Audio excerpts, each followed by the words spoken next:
Hello, I'm Keisha Croxton, and this is the overview for my Capstone project. It's an accessible online course design toolkit, and this is the theory behind the design.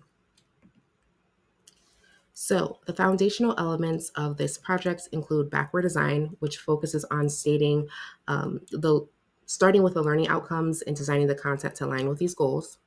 Adult learning theory, which emphasizes relevance, self-directed learning, and real-world applications.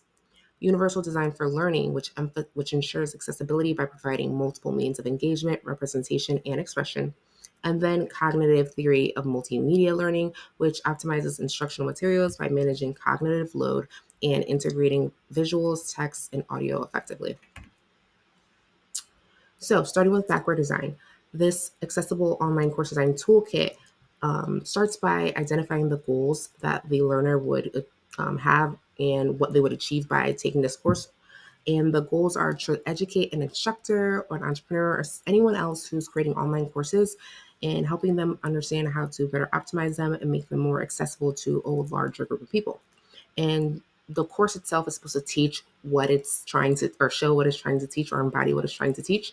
So the overall course shows the learning objectives, and each module will show the learning objectives as well for that particular module.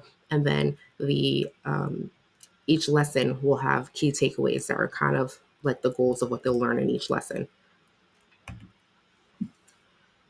This course follows the theory of adult learning, where this toolkit is supposed to help educators and entrepreneurs by giving them self-paced learning modules that they can refer back to, skip, or repeat again. Practical exercises and real-world applications, and then downloadable resources that they can take with them, and templates as well to help them get jump-started on their own projects and their own ideas. Universal design for learning is a major theory and component of this course.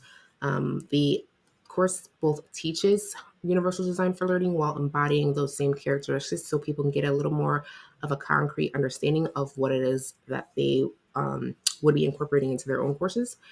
And the way that it's applied to this course is that video content comes with captions and transcripts. There are multiple content formats: text, visual, audio, and there are practice exercises that allow learners to apply apply concepts in different ways. And then ultimately, we have the cognitive theory of multimedia learning.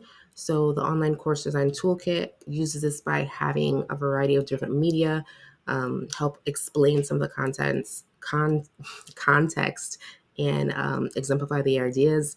And the way that is applied in this course is that there are short segmented videos to prevent cognitive overload. There are visual guides and infographics to simplify some concepts and make things a little bit more engaging. And then there's on-screen text and narration that's designed to complement, not duplicate information that's on the screen. And these are the references that relate to the different theories that I referenced for this explanation of the theories. I primarily leveraged some of the things that we learned in the 527 course throughout this project to tie things together, and my own personal exploration of universal design for learning.